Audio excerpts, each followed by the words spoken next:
der hat eben genau solche Sachen produziert oder aufgenommen mit solchen, ich sag mal, ethnischen Instrumenten schon fast. Das finde ich, klingt einfach fett.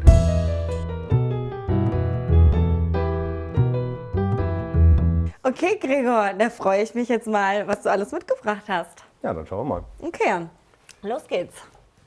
Also ich habe hier erstmal eine Platte von Cab Calloway, ein sehr bekanntes Stück, Minnie the Moocher.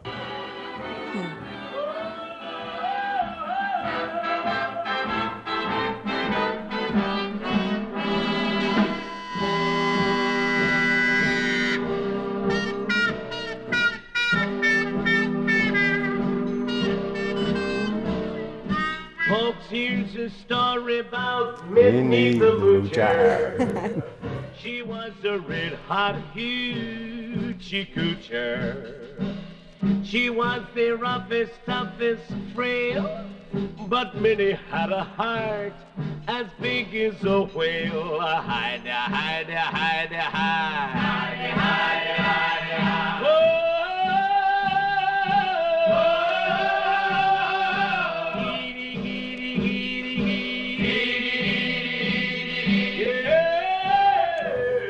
Also Cab Calloway kommt aus den 30ern und war ein absolutes Showtalent. Ist auf jeden Fall ein richtiger Klassiker, die Nummer. Absolut.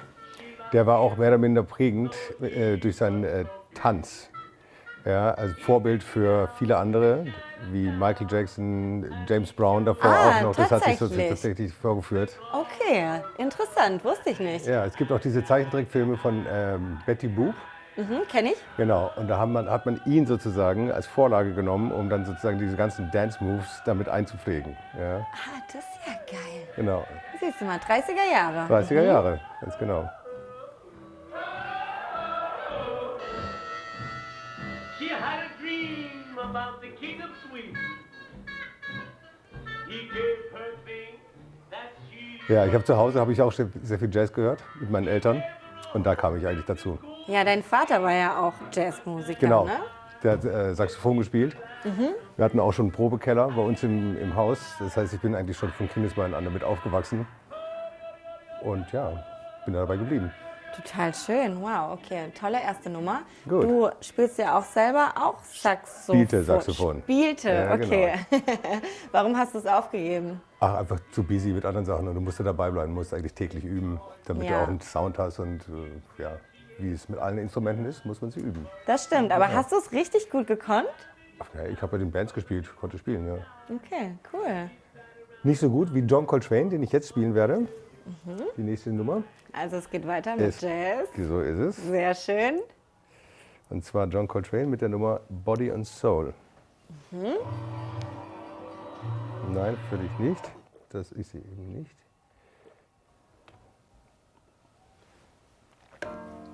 Das ist sie.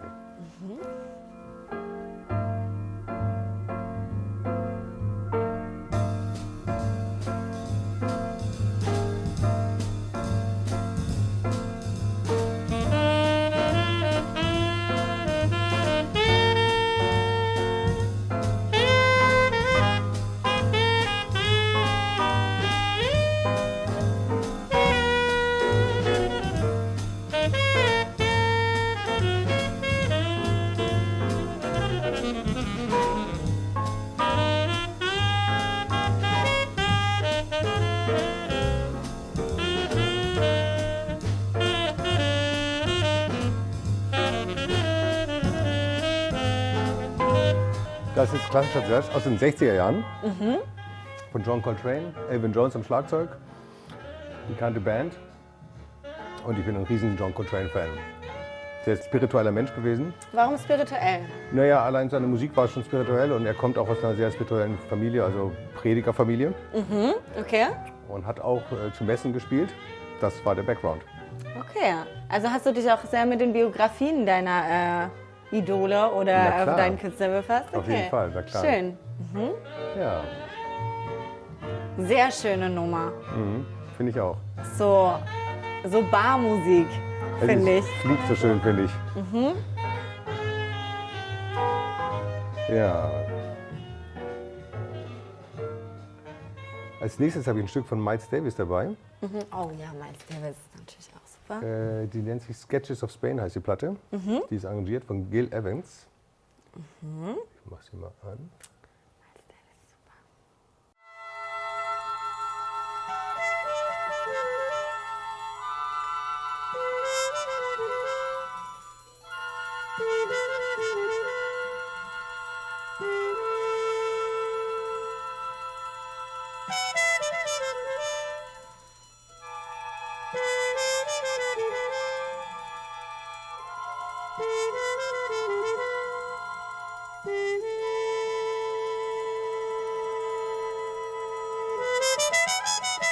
Also hier hört man Miles Davis mit dem ganzen Orchester. Wie gesagt, von Gil Evans arrangiert.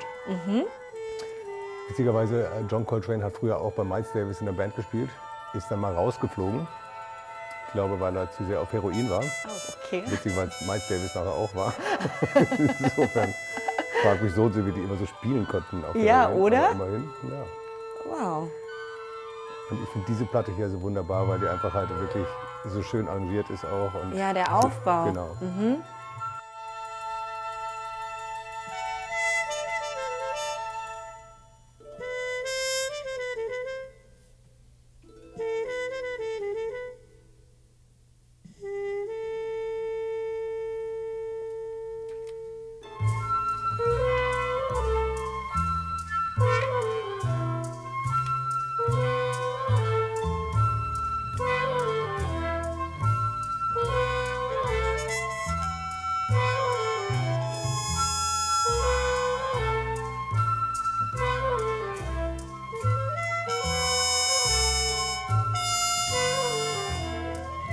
Dazu.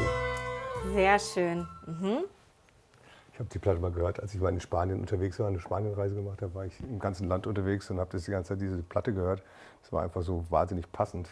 Spaß gemacht. Mega gut.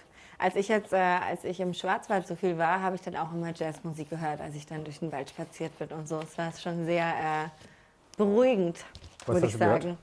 Was hast du gehört? Ich habe eigentlich auf YouTube nur so einen Zusammenschnitt von ganz vielen Sachen gehört. Also Miles Davis war auf jeden Fall auch dabei, Dave Brubeck zum Beispiel, so Take 5, einer meiner Lieblingsstücke, Ja, na klar. Und ja, noch so ganz viel anderes, also so Zufallswiedergabe sozusagen. Aber ja, schön. Okay, jetzt habe ich eine neue Platte von Sonny Rollins, Colossum. Okay. Und das Stück heißt You Don't Know What Love Is.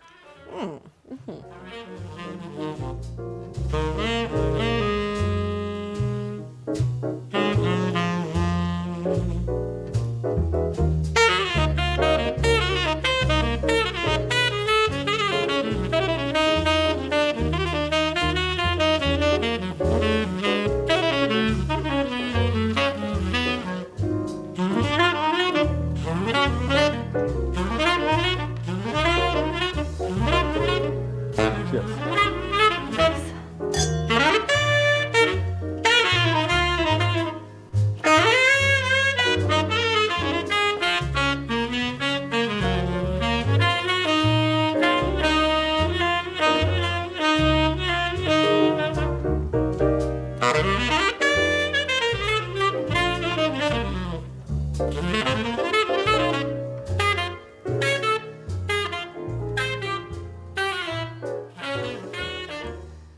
Ja, würde man gerne ausspielen, aber können wir jetzt nicht. Ja, auf jeden Fall. Aber alles ganz unterschiedlicher Jazz. Ja, absolut. So, und jetzt hören wir mal was etwas Moderneres. Was heißt was Moderneres? Naja, Wo begeben wir uns denn jetzt hin Jetzt hören wir bei der eine Reise? Platte von Flanger, Bernd Friedman. Ja, oh, Und, toll. genau, bin ich auch ein sehr großer Fan von. Ich auch. Und das Stück heißt Crime in the Pale Moonlight. Bin gespannt.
gefällt mir die Instrumentierung auch sehr gut. Ich bin ein riesen Fan von Bassklarinette auch.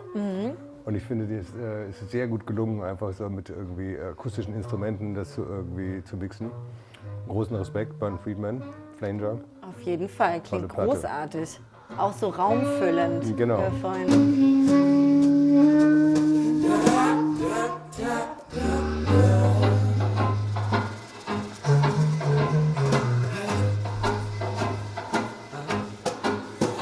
All the bars closing and the lights are up. All the sky is tense and I cannot fill my empty cup. Don't you get too distant, but don't you get too close. Why don't you kiss me goodnight? Don't mean to be polite. Ja, die Platte kann ich sehr empfehlen. Die heißt Spiritual. Geht mir auf jeden Fall richtig gut rein. Sehr Kenne gut. ich auch, der Song kommt, also ich kenne den Song. Habe ich dir schon mal vorgespielt, weißt du? Ja, das kann schon sein, dass du mir den schon mal gezeigt hast. Auf jeden Fall immer wieder, immer wieder erfrischend. Okay.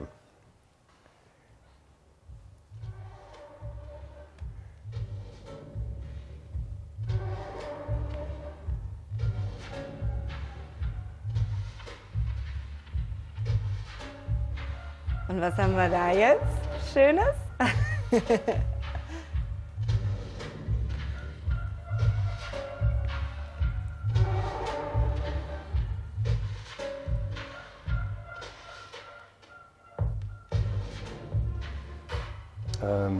Die Scheibe heißt Roll Dust und ist von Miguel Torres, der hat die produziert. Ja. Die kam raus auf Hound von Mike Shannon.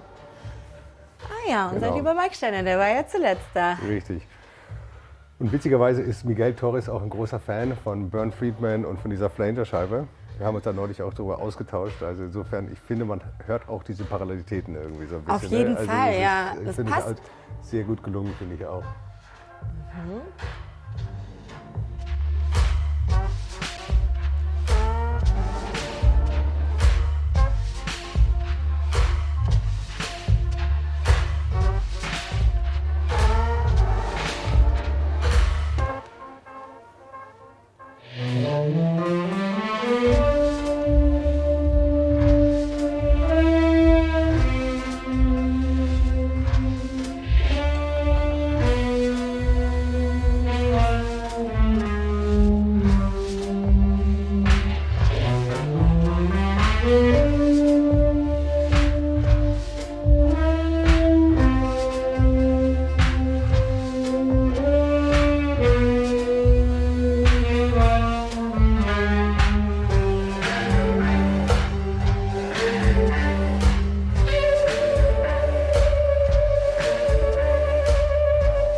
Also du siehst auch hier, es ist, Saxophon, ich stehe einfach auf Saxophon. Ja, auf jeden Fall. Saxophon ist einfach sexy. Aber ich finde es einfach auch sehr gut gemacht, muss ich sagen. Also, Auch sehr gut arrangiert. das meine ich damit. Also normalerweise stehe ich ehrlich gesagt nicht so auf Saxophon in elektronischer Musik. Ja, ich auch nicht. Das klingt oft so gewollt. Meistens, so, ja. aber das gefällt mir wiederum sehr gut. Das ist Mega einfach gut gemacht. Ja, Genau. ist geil.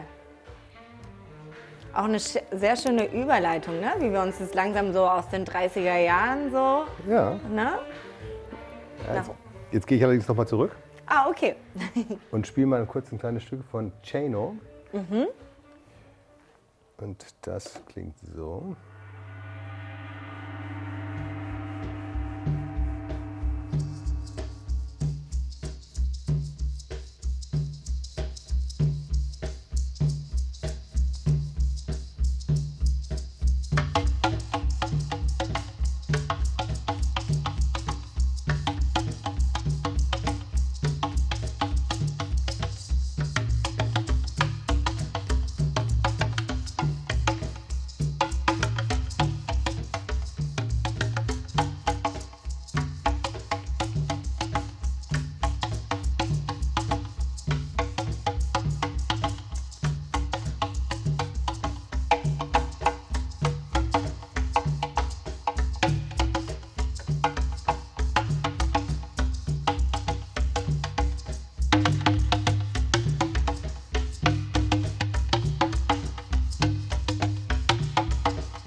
Chano war ein Weißer, der auch in den 60er Jahren gelebt hat.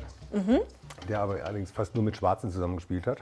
War ein Perkussionist und ja, der hat eben genau solche Sachen produziert oder aufgenommen mit solchen, ich sag mal, ethnischen Instrumenten schon fast. Das finde ich, klingt einfach fett. Geil, ja.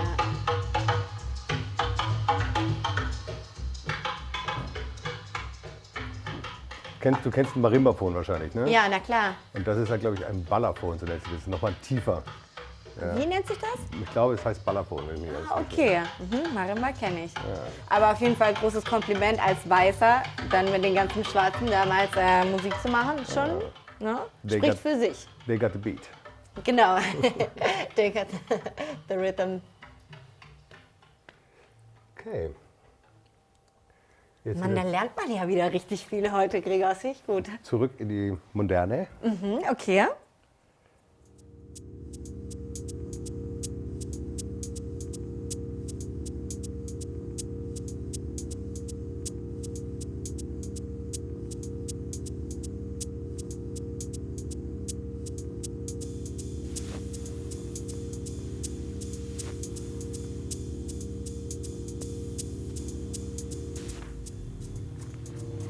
Das ist eine Scheibe von Christopher Dell und Roman Flügel. Christopher Dell ist ein Vibraphonist. Und ja, die haben diese wunderbare Scheibe hier produziert. Dell Flügel, Superstructure. Ja, Roman Flügel ja auch begnadeter Produzent. Auf jeden Fall. Auch ein sehr guter Pianist und Schlagzeuger, soweit ich weiß. Kommt einem ja immer zugute, auch beim Produzieren oder Auf jeden oftmals, Fall. wenn man viele Instrumente beherrscht. Ich finde halt auch hier wieder die Atmosphäre so gut von dem Stück. Ne?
Ja, kann ich nur empfehlen. Ich finde die total super.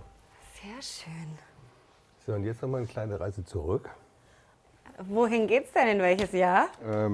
Was ist das, Neue Deutsche Welle, 80er Jahre? Ah, 80er oder was? Okay. Ja. Das war die Band Ideal. Kennst du die? Nee, hätte ich jetzt nachgefragt. Ist das eine deutsche Band?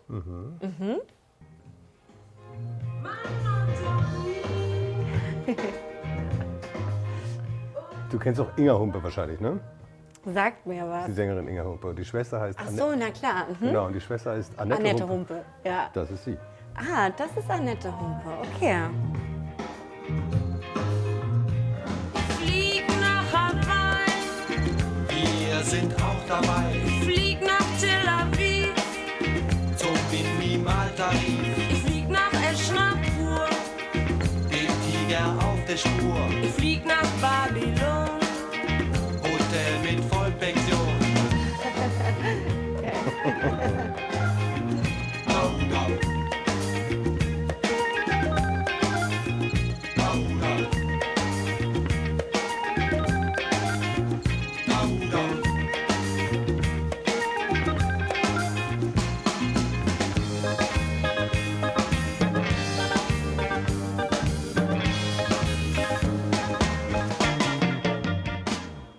Geil, echt voll 80er.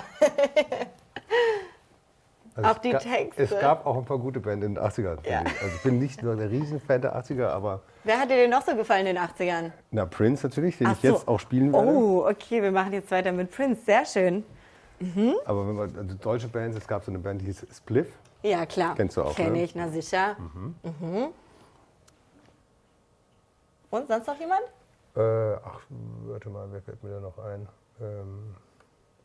Selbst Blondie hat mir gefallen in seiner Zeit, fand ich auch cool. Cool. Ja, und jetzt? Prince. Geil. Okay, bei Prince muss ich auf jeden Fall aufstehen.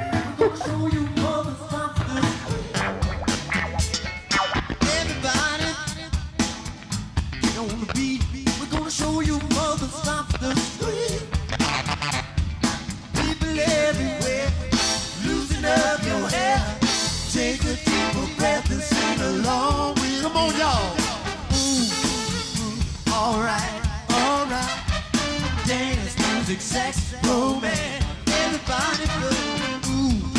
Ooh, alright, everybody dance, music, sex, romance. Turn around, my God. Oh, everybody clap your hands now.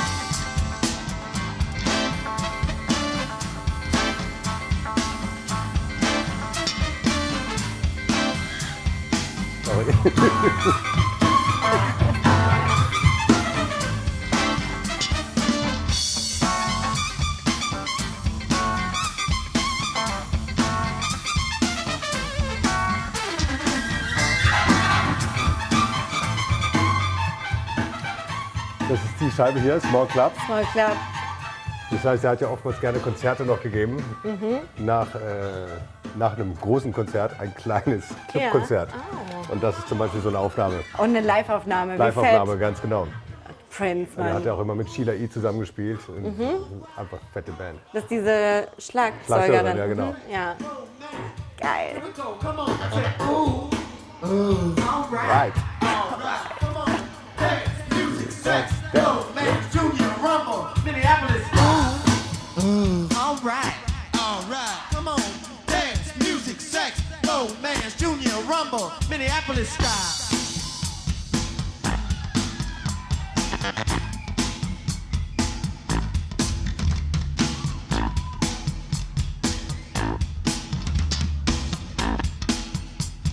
Take no prisoners tonight. Miko, come on with the, come on. I told you Fred was a lunatic, come on.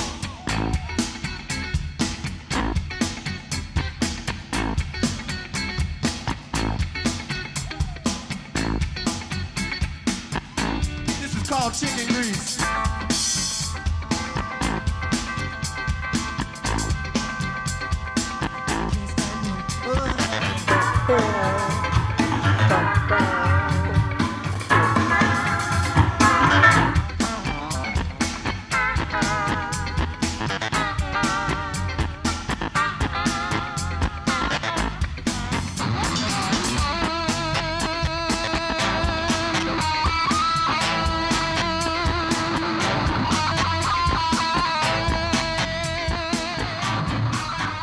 Ja, blenden es ungern aus. Ja.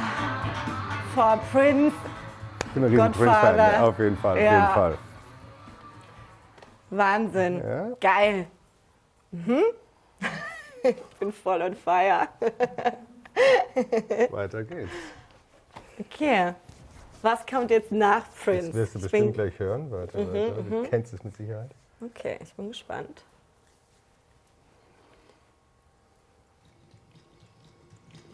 Der sag ich sofort. Wish Mountain. Also Herbert. Ja, genau. Ja. Die Radio Boy. Radio. Alter, das ist auch ein Brett.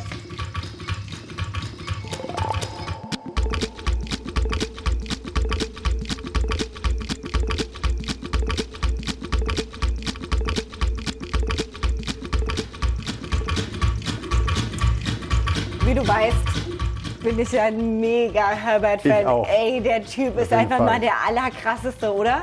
Also für mich einer der krassesten Produzenten, die es Auf jeden überhaupt Fall gibt. Auch als Live-Act und so. Und Ja, der macht halt Wahnsinns-Live-Acts auf jeden Fall. ja, Mann, der Typ Finde ich ist einfach total abgefahren. Der hat doch auch mal so dieses Album gemacht, das hieß One Pick hieß das. Und da hat er praktisch von der Geburt bis zum Tod praktisch ein Schwein auf dem Bauernhof die Sounds aufgenommen und daraus halt ein Album gemacht. Ich weiß, ja. Aber auch hier schon mal die Beats, die sind so tribal-mäßig, da stehe ich halt drauf. Das, was ich dir vorher vorgespielt Ja. habe von Chano, das hat halt ähnliche Elemente drin, finde ich auch wieder so. Und ich finde es so besonders, weil man hört, dass es alles irgendwas Aufgenommenes ist, Ja. oder? Also weißt du so, es klingt nicht so klassisch elektronisch, sondern irgendwie, ja, irgendwelche Sounds, die er aufgenommen hat und zusammengewürfelt, oder ich kann es nicht richtig beschreiben. Gut, aber dann komme ich jetzt zu dem nächsten Künstler. Sehr, also genauso, also eigentlich als Produzent, was soll ich sagen? Naja, hören wir es uns an. Okay, Wir wollen okay, es ich bin sehen. gespannt, wer als nächstes kommt. Aber Wer geil. kann das denn sein? Ja, okay, ich erahne es. Okay, ich ich auch. erahne es, aber ich halte mich noch Na zurück. gut, na gut. Aber geil, dass du die Wish Mountain ausgepackt hast. Ja. Fett.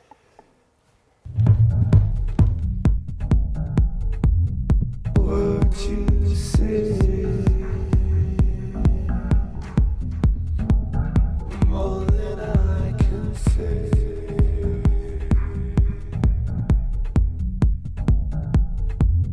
What you say, more than I can say. Also unverfehlbar ist natürlich Ricardo. Kann nur Ricardo sein. Ja, Genau. natürlich auch für mich auch einer der besten Produzenten. Absolut. Na klar. Absolut. Von wann ist die? Die ist auf jeden Fall schon alt, so um die 2000er oder so? Ja, die ist schon älter. Ja. Wie heißt die nochmal? Die heißt What You Say is More Than I Can Say oder sowas. Also Ricardo ist so und so, also ich meine, das meinte ich ja, der baut ja auch wirklich unglaubliche Räume auf in seinen Produktionen. Ich meine, der hat so ein Talent, abgesehen davon benutzt er so super coole Maschinen. Auch ein Genie. Ich wollte gerade dasselbe sagen, schon so ein kleines Genie, der Typ. Ja, auf jeden Fall. Okay. Darf ich die noch mal kurz bitte laut hören?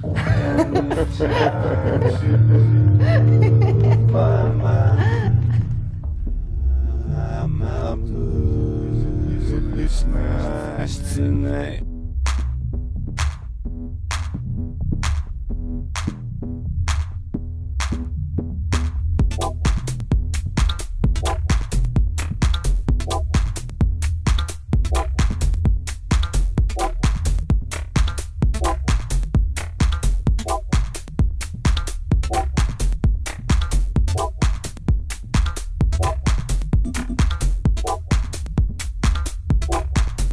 Ja, Ja, okay, ich beruhige mich wieder. die Sendung ist kurz, ich weiß. Also dafür ist sie kurz. Ich beruhige mich wieder.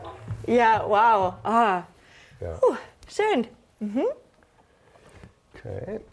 Und jetzt. Also auf jeden Fall richtig tolle musikalische Reise. Holt mich richtig ab. Sehr gut. So, was könnte jetzt nach Ricardo Das kommen? ist also ganz was anderes. Okay. Oh.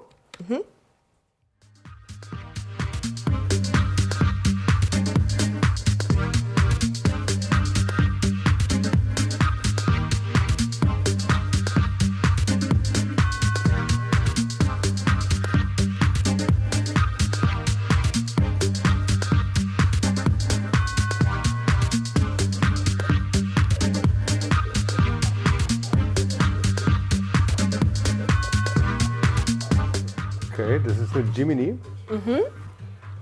Und das Stück heißt, wie heißt es denn überhaupt? Unsolved Relationship. Kennst du die? Nee, ich glaube Nee. nicht. Ich finde, das ist auch einfach so ein richtig schöner Party-Track. So. Richtig schöne Nummer.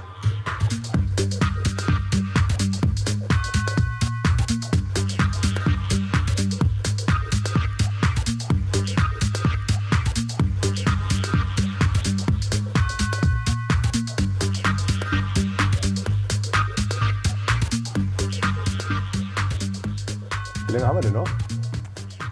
Na, so 5 Minuten, ja? Okay, dann siehst du, dementsprechend spielt es jetzt nicht aus hier. Ja, leider, leider. Danke. Aber die Leute da draußen können sich ja im Nachgang informieren, ne? Und finden das ja auch auf unserer Website. Und dann könnt ihr die nämlich auch dann wieder ganz anhören. So Auf wie der ich. Website sogar? Ja, auf der Website sogar. Aber wir freuen uns ja, gute Musik zu Ja, ich bin teilen. ja kein DJ insofern. Ja, eben. Wobei, ey, Gregor, du machst einen verdammt guten Job hier hinter der Booth. Ja, also könnte ich mich glatt dran gewöhnen.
Weißt du, wer das ist? Voll schön. Wer ist denn das? Das ist Calabrese. Ah, okay, krass. Und das ist Gregorism. Wow. Oh, richtig schön. Ja. Through space and time, find peace of mind,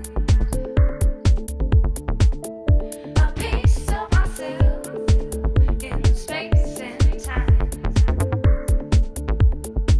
trying to find. Okay, die Zeit drängt. Oh, die Zeit. Richtig schöne Nummer. Ja, gefällt mir auch sehr gut. Dann kommen wir jetzt schon zum Finale. Fast. Ist es letzte oder vorletzte? Okay, vorletzte. Okay.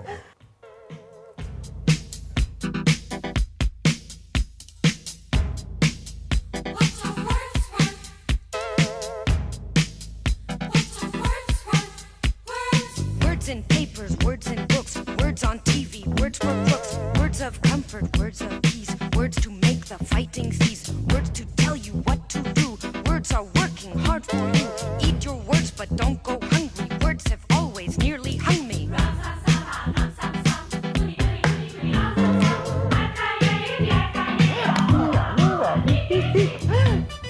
Gregor.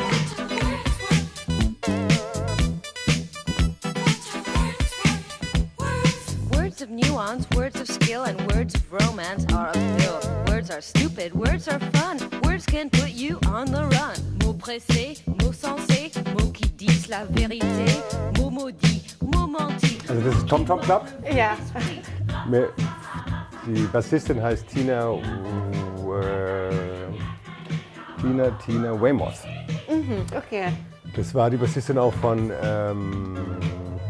David Byrne's Band Talking Heads. Ja. Genau, und dann haben die dieses eigene Projekt gemacht. Ah, okay, krass. Großer das ist Fan. ja so Großer cool. Fan. Ja, so cool. Von wann ist die? Auch 80er. Geil. Words of faith and tell them straight. Rare words and swear words. Good words and bad words.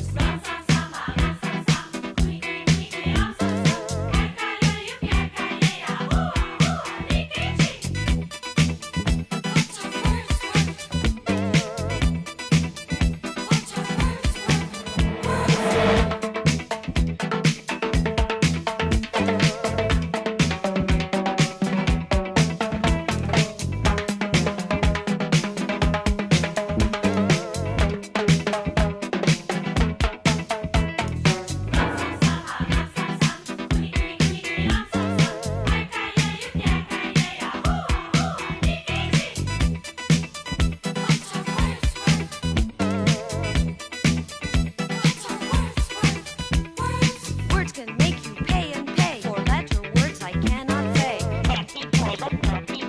Words are trouble, words are subtle. Words of anger, words of hate. Words over here. In the air and everywhere. Words of wisdom, words of Gregor, es macht richtig Spaß, mit dir ins Wochenende zu tanzen, muss Sehr ich an gut. der Stelle wirklich mal sagen.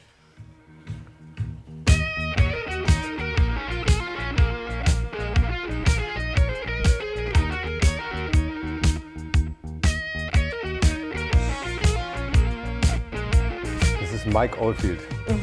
Die Platte heißt Platinum. Auch 80er Jahre.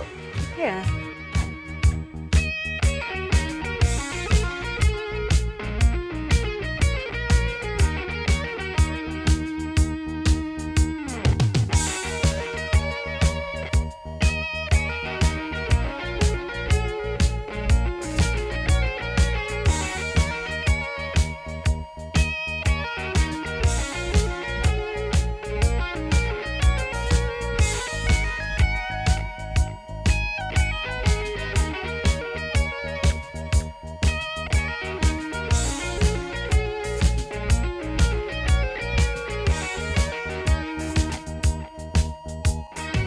Also die Platte hatte ich von meinem Bruder. Ich glaube, so im Alter von 15 war ich. Ja. Da habe ich mir die angehört. Also und stand auch schon da in einem kleinen Zimmerchen und denke, oh, das ist aber geil. Oh, wie schön. Geil. Kann ich mir gut vorstellen. Ich mache noch mal ein Stück weiter zum allerletzten Finale.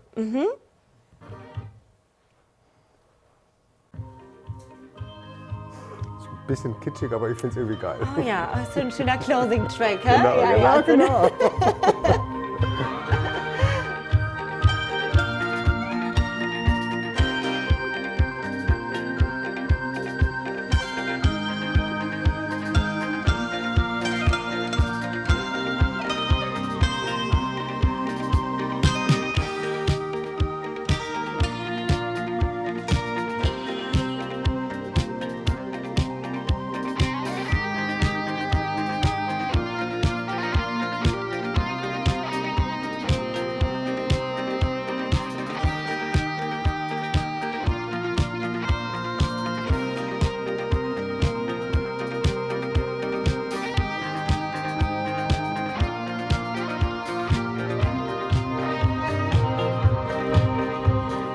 Vielen Dank für die Einladung. Gregor, danke für die musikalische Reise. Jetzt noch hier so schön so einen kitschigen Closing-Track. Geil.